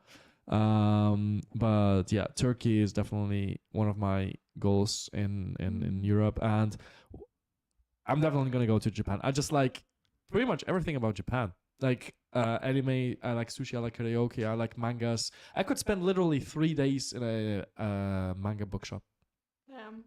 Like I don't like reading, but I like mangas. I have so many friends that are like that. Like they hate reading, but they love manga and Yeah, anime. because I have picture Yeah. inside, so Yeah. it's like Like, I don't read that much. So I'm also very like this is gonna sound very ironic. I don't like listening to podcasts. I like watching them. Like when there's a video version of a podcast, when people talk but the camera is actually running, I really enjoy that. But just listening to it, it's for me kind of waste of time because I need to do something with my eyes. I'm like the other way around. Like if I put on like Weirdo. if I put on a YouTube podcast, I just gotta walk around. I don't look at them. Yeah, same. But I mean, it makes a difference indeed when you see the expressions of the people. Probably they're looking at us right now. Yeah. They're like, oh yeah, the way he looks at him when he says that with so much hate or something like that. Such Yeah. weirdos. I know. They're thinking. But it makes him more interested. Yeah, for sure. Definitely, yeah. Yeah. But yeah, and Australia and New Zealand, just because I heard that the people there are super happy. And now, since November, you can actually travel again to both destinations because they opened up the borders since Corona for the first time. For the first time now. Since Corona, they were Okay. closed entirely. Nobody could go in or out except Novak Djokovic because he had to do the Wimbledon there since 2020. But I mean, like there are islands. Like that's smart of them to just like no. If no one comes here, Yeah. then we won't have. They had a zero Corona policy. Yeah. No, but Like New they had- Zealand were really yeah. cool about that. Yeah, Australia had one case and they had an entire lockdown until that Ah, one yeah. person Yeah, I got heard healthy it. Yeah, I again. have a friend Wow. in Australia. He told me about it. Oh my god. He was quite annoyed about not gonna like be able to leave his house. That makes Sweden sense. never had like a proper lockdown, or like we had like most like recommendations, Yeah. but we never did like a lockdown. Oh yeah, I Yeah. heard. That. Yeah. At the very beginning, everyone was freaking out, and you guys were like just chilling around. That's nada. It's cool, Yeah. guys. It's like, oh, people dying. Oh, well, we all have to die. Yeah, I don't know how it's like how it. But how did you feel about that? I mean, for me, it was nice that I could still like go out and have my freedom, but like there were a lot of people who were like, I don't want to wear a mask. I don't want to keep my distance. I'm gonna live my normal life. So I was like frustrated with those people. But it was hard, like because it felt like if you do lockdown, like as soon as it ends, like cases gonna rise. But like when you don't have lockdown, people are sick and like people die anyways. So Did you hear any opinions on Swedish virologists by any chance? What they thought about not having a lockdown? we had like this one major man, like Anders Tegnell, like the leader who was Okay. like in charge. But I mean, they were very like mixed opinions. Some people were like, it's good that we don't have a proper lockdown because that's just like postponing the issue. And some others were like, we should close down everything. So yeah, it was very much discussed. But I mean, we had Nothing done about it, basically, because the No. government is in charge. I think about like the hardest regulation were like clubs or restaurants closed at 8 at night, and you couldn't sit more than 4 people How around a dare table. they? Yeah. How dare Yeah. they? Imagine how Spanish people And would you suffer were- with that. You were recommended. They would wake up at that time. Yeah, But they there's siesta. they go to the club at 2 a.m. Yeah, it's crazy. imagine At 2 closing a.m. at is 8. sometimes even early. Yeah. Actually, it's But we actually never had mandatory masks. It was only like recommended at one Always? point. No, we never had it. Like wow. like it was at some point it was recommended, but it was never mandatory. yeah. And we were very late about doing the masks like in public transportation, like recommended. Fair enough. But fair it enough. worked somehow. Now you're all doing quite well, right? Yeah. Now it's like not a thing. You see, okay. basically. It's I interesting to know. see that because it's a completely different way from the ones people in Central Europe did it, for example, where it was extreme. Yeah. And to see that you were quite flexible about it. And Yeah, because everyone still was now. like, "You're not allowed to go out on the streets," and we were like chilling there, like. Yeah. I remember seeing all that stuff and being so jealous about it. I was like, okay, now I'm living in this town. And I'm It was doing so everything. ironic because there were like these movements who protested against like the regulations and like you're taking away your rights, and I was like, but like we are literally like the most like open country in the whole world. Yeah. What are you complaining about? They were like, we Yeah. don't want to wear masks or like mouth diapers. I'm like, you don't have to. Mouth diapers. Wow. Yeah, it's Jesus. not mandatory. It's not like my first day here in Spain where like I was falling asleep on the train and a guard was banging his like stick and like next to my head and like mascara, and I was like, What's happening? Was it your first day? Yeah, What a nice it was welcoming I know. I environment. didn't know it was mandatory to wear What? masks when I came. Yeah. No Yeah. one knows when you take the Yeah. metro from the airport to the city. Yeah. Everyone is a foreigner. No one's wearing No, Yeah. was wearing no. masks. Yeah, Yeah. So exactly. look at them, was like, Yeah. Actually, they didn't even properly announce it, right? Like you couldn't hear on the news, no more masks since the 13th of Yeah. February. You actually had to Google it. No, they told me in school, so I knew They about told it. us in school. Yeah, I heard like all of a sudden 13th of February. I was like, that's next. Wait. When did they decide on this? And they said, well, 1 week ago. I'm like, how does nobody know about that? Like I asked all of my Spanish Oh. friends, all of my USN members. Yeah. Nobody knew that. no, no. But I Yeah. remember taking the Ah. bus like the first day we weren't like obligated to have them. I think like half of the people on the bus just didn't have them masks. Yeah. But like yeah, I think that was because the driver didn't have a mask, so people were like, okay, yeah. I don't need it. I think the only major city that still has masks mandatory is Vienna Vienna. until the end of February. Vienna. Really? And they still have the vaccination going on until end of June. Which I personally find legit. Like if people want to get vaccinated 100%, I am vaccinated 3 times as well. I still need to take my third. I Yeah, never yeah. did because I got COVID when I was supposed to take the appointment, and then I was like, I just forgot about it. Fair enough. But yeah, it's like even Austrian and German virologists say there's no legitimate reason anymore to force the mandatory mask use on people. And Vienna, as the only city, not Austria, just Vienna, the capital, Ooh. sticks still Curious. until the day after Very- tomorrow to mandatory mask use. And everybody's like, bro, I mean, But that like it only works if you use them correctly, because I think that's what like Yeah. Sweden didn't want to like have them mandatory, because like you touch your face more when you have them, and they didn't want people to do that. yeah, that's fair. It's like if you like when you touch the mask, you have to have like sanitized hands, and you Mm. cannot like touch it when you put it on and put it off, and then you have to throw it away. Yeah, And people don't do that. Like I don't do that either. Even though I know I should, yeah. because you're lazy and People don't you're a even throw it human. away. Yeah. So People don't throw it away. Whenever you yeah, see you the people that reuse wear it. Yeah, the- no, yeah. I have one of those in my bag still. Yeah, that's what I mean. Like when you see Yeah. people with the white mask, now the mask is Mhm. brown because they've been using it for 5 months. Wait, that used to be white? Yeah, Like It's white crazy. shoes just to get the dirt on them. it's Yeah. just funny to see that people, because it's like, okay, you have So- more viruses in there Mm. than you had with COVID. at the very Yeah, beginning. yeah. But it's also it's very interesting because I like to stay up to date on Austrian news, and Vienna is like, since it's the capital, it's very news based on the Instagram account that I follow, and like the comments below every post are always split. 50% are left wing, 50% are right wing, and like but what they all agree on is that as soon as the mandatory mask use gets quit, they like 90% of the people will still keep the mask on in the longest subway line, just because it's the one that smells the most. They're like, okay, I don't want to smell anything here anyway, so I'll gladly just keep it and put it on. Makes sense. So because it's like everybody who uses it is from the Eastern and Southeastern European countries, so like Turkey, Bulgaria, Romania, Serbia, and whatever.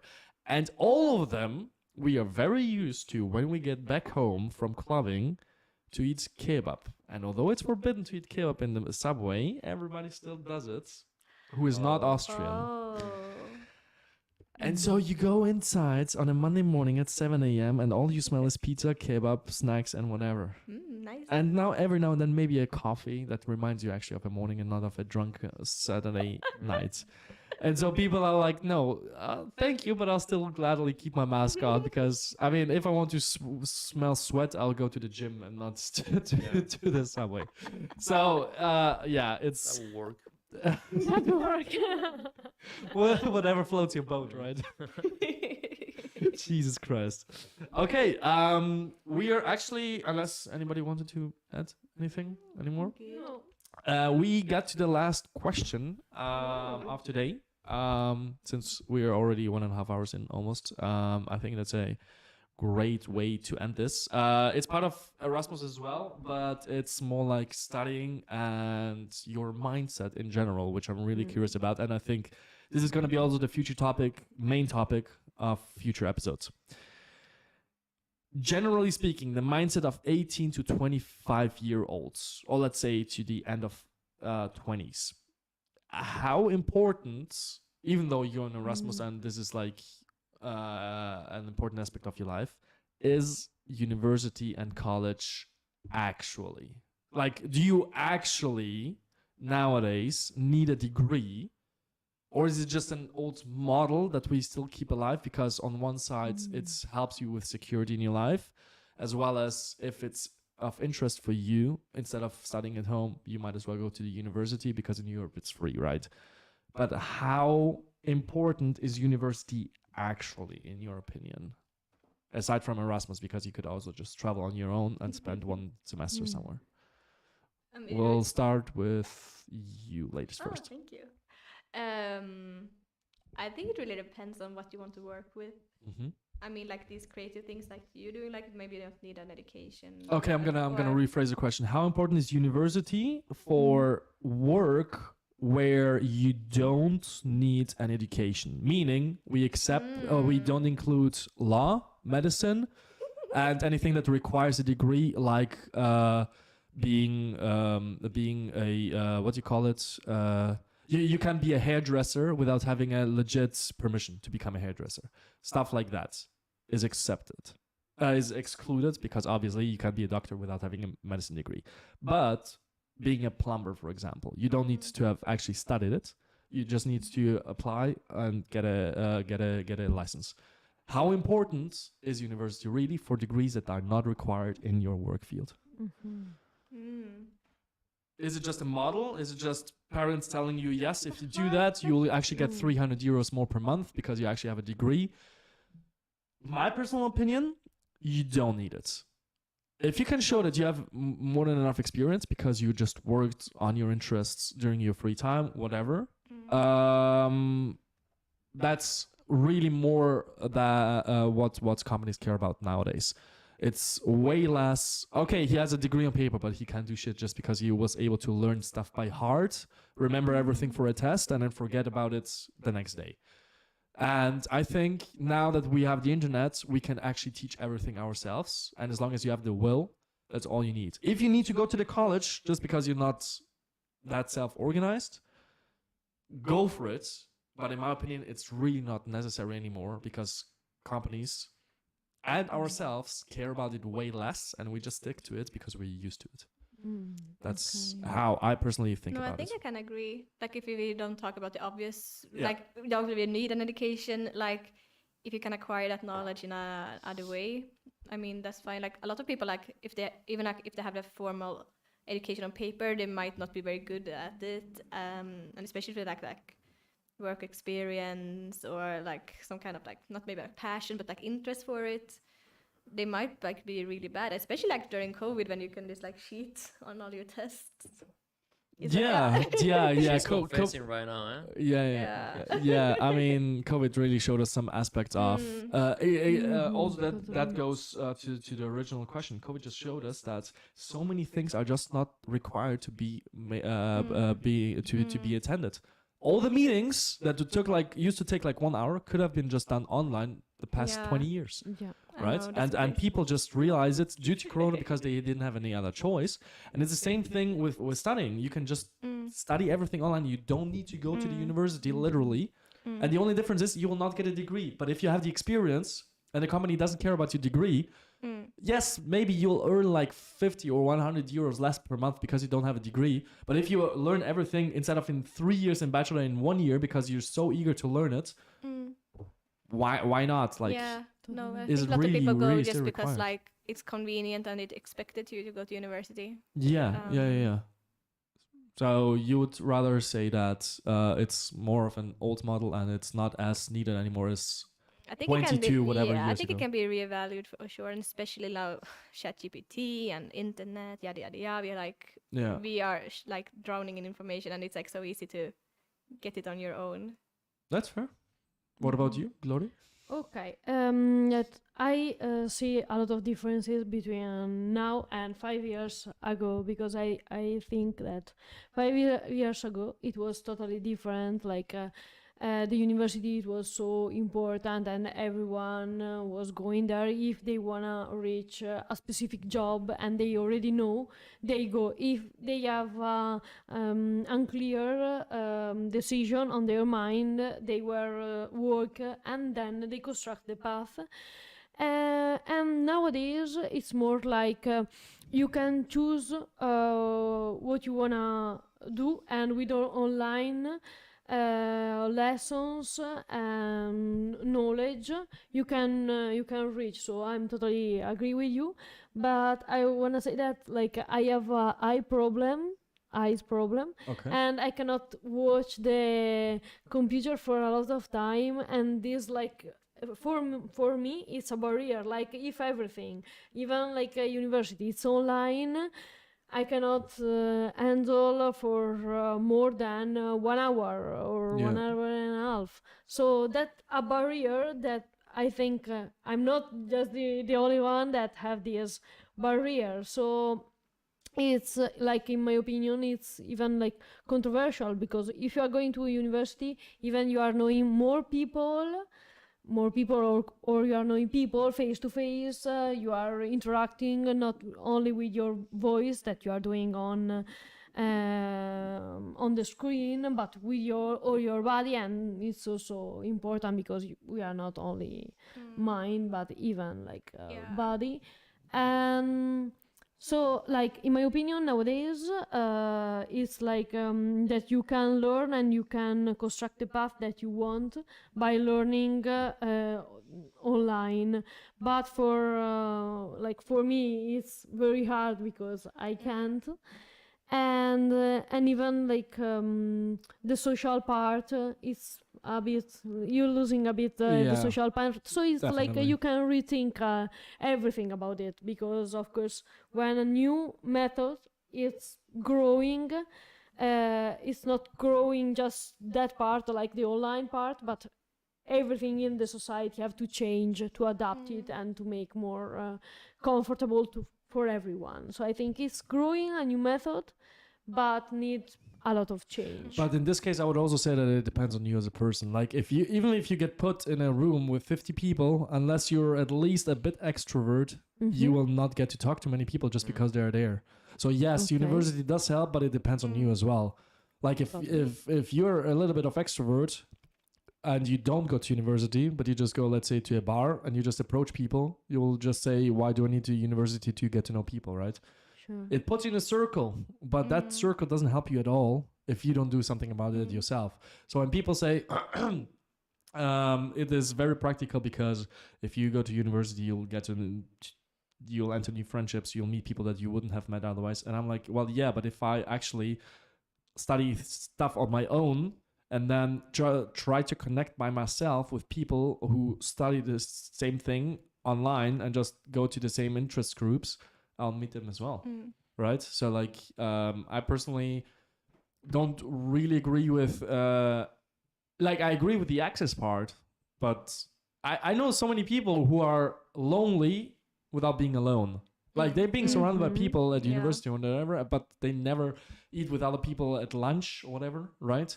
So it's like, just because you have access to these groups doesn't really mean that you'll have actually access to these groups in your mindset. But yeah, well, what do you think, Nicolas? I actually agree with both things. I believe that it was a very nice way to put it, with both perspectives. Because yeah, from one side, you have to think about which kind of stuff you can offer as a person. And that's all like summarizing the skills you have. And the problem with modern education we have is that everything is related to how we are able to learn stuff by heart, as you just said. So therefore, you're just like learning from books and like doing like exercises and stuff like that. So you're just absorbing a bunch of energy, but that's just content, that's just information. You're not like working and building your skills. Yeah. And that's a huge problem, because when you go to technical degrees, the only thing you do is just learn stuff by heart. And of course, you get smarter in a way, because that helps you to solve problems and everything. But the skills are not exploited. And when you study stuff by your own, when you study stuff that is not that conventional, the skills are what matter the most. Like, for example, here, the reason why we're being able to do this is because you're good at speaking with people. And that's a fantastic skill that if you go to university, it's not that easy to find a degree that will help you with that. I mean, if you want to become a politician, probably you will get some courses that help you with that, but not Definitely, really. yeah. Like there is no actual degrees that help you with that kind of stuff. So yeah, if you want to go for this kind of path, it's not necessary to go to university as long as you do the work, as long as you are able to work on your skills, approach the correct people that can help you with that, consume the content or read enough books that will help you with that kind of stuff. Yeah. And then introducing the part she mentioned as well, being able to network with the people you are supposed to network.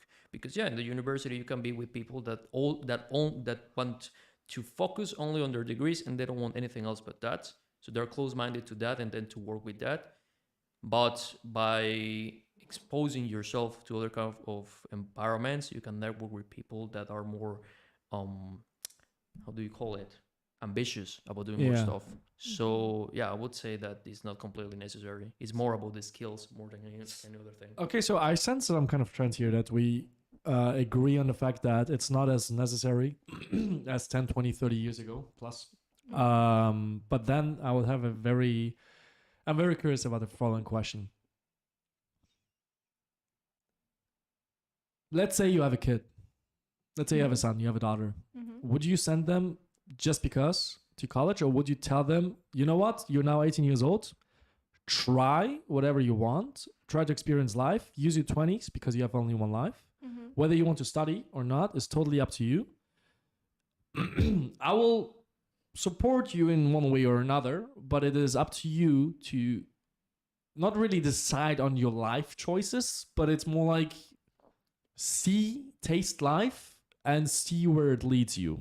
If you do end up, I don't know, being broke, regretting your choice, whatever, my flight is always here. You can always come back. But just keep in mind that if you do actually study and get a degree and everything, you'll at least have the security.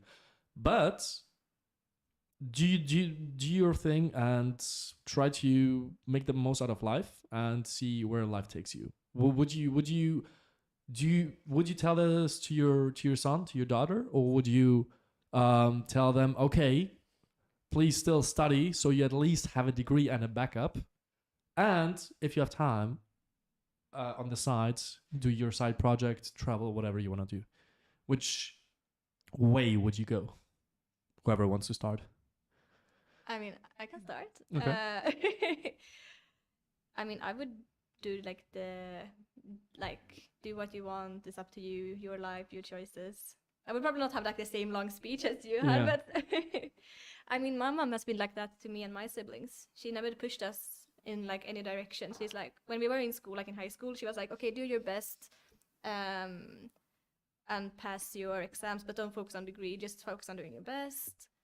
And then when we finished high school, she was like, okay, yeah, your life, your choice. I'm here to support you if you need me, but I won't tell you what to do. Okay. And I really like that. So if you had decided to just go live abroad in the US, trying to get a green card, see if you can make it in Hollywood or whatever, they would have easily supported you. Yeah. That's Yeah, amazing. Yeah, no, I mean, That's great. And you would give the same advice, suggestion, life, hint to your. I mean, your I like to children. not have pressure from my family what to do and not to do. That makes a lot of sense. Yeah. I'm still in university, but my youngest brother, he's turning 22 now, and he's still not in uni. He's in that part of his life right now. He's has worked for my mom at her company for a couple of years, and he's doing the music on the side, and now he's trying to get more independent, stop working at her, maybe move away from home and try something different. And she's very supportive about it. Trying to see where life takes him. Exactly, yeah. That's amazing. So, Nicholas, what about you? Well, I would say that it's not that much about the pressure that your parents, for example, in this case, would put. It's more about the guidance. But of course, I would say that the parents are afraid of how your life can turn out to be. So that might be the reason why generations like ours are usually pressured to study some things, because they want to make sure that at least you won't end up broke. Yeah. But the way I would see it is that, yeah, kind of how you said it, I would observe the potential that my child has when he or she is a teenager, and see which kind of stuff they're able to do. Like I will really observe all that stuff so I can help him or her to be guided in the correct direction. So in that way, I won't like enforce something. I won't tell them what to do, but I would help them with a guidance on how they could like reach their purpose or reach their goals. So of course it's a bit sensitive because when you're talking about people that have 18, when you're teenagers, when you're young, Yeah. if you get that freedom, many people can get crazy. Many people can start doing like a bunch of crazy stuff. And of course, at the end of the day, they will learn from all those mistakes. That's for sure. But if you can help them to guide themselves in the correct direction, not by enforcing something, but just by giving good advice, I believe that they could end up in a good place, whether it is university or whether it is developing their skills and building their lives in that way. So I would guide them, but I wouldn't like really give them the complete freedom.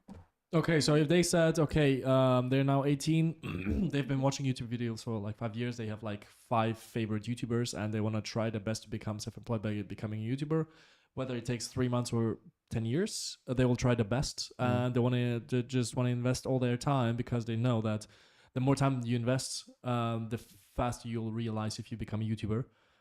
Would you still tell them, okay, but please study on the side, just because after all, your life doesn't end after you're 20, but after you're 70, 80, 90. So the next 60 years may or may not heavily depend on whether you have worked the past 40 years and have a nice retirement payment or not. Would you give them the entire freedom but guide them along the way, or would you say, okay, at least have some kind of financial security? Because I mean, I can keep you alive for the next 20 years, but at some point you will want to have independence. Of course. And you may want to take the risk now, but me as a responsible person, I want to say that I need to make sure that my son is being taken care of, or my daughter. And for me, the best way to assure myself of that is by them having a degree, and meaning that they could still, if they fail to become a YouTuber, make money off the job that they studied for. So yeah, in that case, I wouldn't tell them to go to university. I wouldn't tell them to get a degree. Okay. If they want to go in that direction, I will like support that. But if they want to do something else, as the example you just gave, that was just an and example. invest all their time in that, and I see that they actually have the will and they have the potential to do that, I will support them completely. That's so cool. for me, it's not either one thing or the other. It could be both as well, but it depends on how you see them, like how much. Yeah, the word I want to use, like, and I want to repeat, is how much potential they have in the thing. 100%. And I believe that when they're young, if you really observe what the kids are doing, you are going to be able to see what they could do in the future. So I wouldn't go either for the degree or for the other. I believe that both things could work well as long as they have will and they have the guidance. So yeah, for sure, both things will be fine for me. Sounds amazing. Lori, what about you? I will let them free to do their passion, but take their responsibility for their action. If they decide to go to work in another country, I will say, okay, but there is this thing that you have to know, and you have to face to that things, and like they will take their risk. They will settle there. They will work eventually, and like they will follow their passion freely, but with responsibility for Okay, so saying that you will try to take responsibility, what does that mean? Would you give them, let's say, 2 years, and if it doesn't work out, you'll say, okay, well, I'm responsible for you, so I will still want you now to go to university, because if you keep on doing this for the next 10 years and you still don't have anything, where are you going to end up? Like on the streets? You're going to live with us? Like at some point, you need to be a responsible adult, right? No, like I will not take revenge. Like Okay. I will say, No, just asking. Like, no, sure, sure. How do you define Just to taking explain. responsibility for it? From the fact I will not decide for them, so I will not say you have 2 years, and then if you don't do this, you will be there, because I make them entrapped. Yeah. I will be I will let them totally free.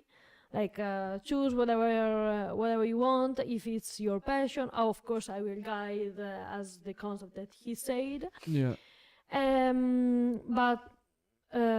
But with responsibility, I mean, like from the situations, like if you are going to live abroad, like you have to find the things by your own, because I will be not there, Yeah. so you know, and you will like have to even like put some energy on it. I will not search anything for you, because And if you're in Sweden, Swedish people might not help you either. So.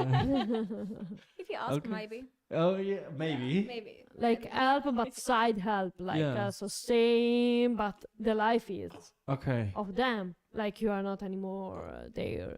Is there a line for either of you three where you would say, okay, I'll give them freedom as much as they want, but I'm their parents. At some point, they need to deliver something. Is there Like- some kind of threshold for you where you would say, if you don't make it by the time you're 30 years old and you have this and this amount of money in your bank account, whatever, I am still responsible for you. You have to go this way. Is there some kind of line for you? Or do you say, if you're happy with your life, as long as, and you're like 40 years old, even if I wouldn't do it the same way, I'm fine with that. Is there some kind of line where is there some kind of point where people could cross the line, where your children could cross the line, where you would say, okay, I'm sorry, but I mean, I need to consider your next 50 years as well. Like your life doesn't end just when you're 30. Mhm. Okay, I want to start. Okay. Maybe I will change, but I don't have any like threshold that Okay. any line, so I will let them free, so like they can choose whatever they want. Interesting. How old did you say you are? Huh? How old are you? 24. 24. Okay. Mm. Nicholas? So I would say that it's really tricky. It's hard to think about like I mean, life depends on it, But it's your basically. imaginary kid. You have to think about him. no. I mean the situation itself, Mm. because the complete freedom and telling them that they can always come back. Of course, as a parent, you would do that because you care about them. But the fact of putting some limits would and that pressure, although it's not going to be a constant pressure, Yeah. makes them responsible in some way, because they Yeah. know that if, for example, 3 years, they'll be like, okay, this is not working out, and if it doesn't, then my dad told me that he's not going to help me anymore. So what am I going to do now? And then they will take responsibility and they will decide for something that may or may not be what they wanted to do, but at least would help them Yeah. to sustain themselves.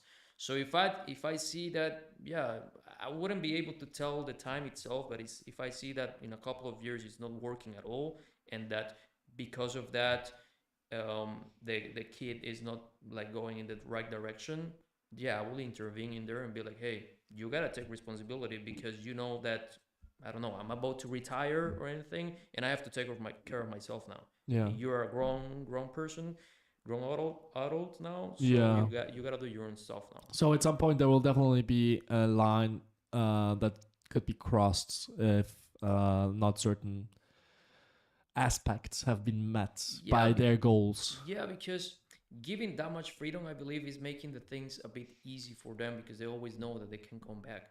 Yeah, that's fair. That's fair. So, You, yeah. you give them basically a backup in case something happens. In Yeah. case they're not 30, you say, okay, I will still help you, but in the other direction, because at least you'll have something.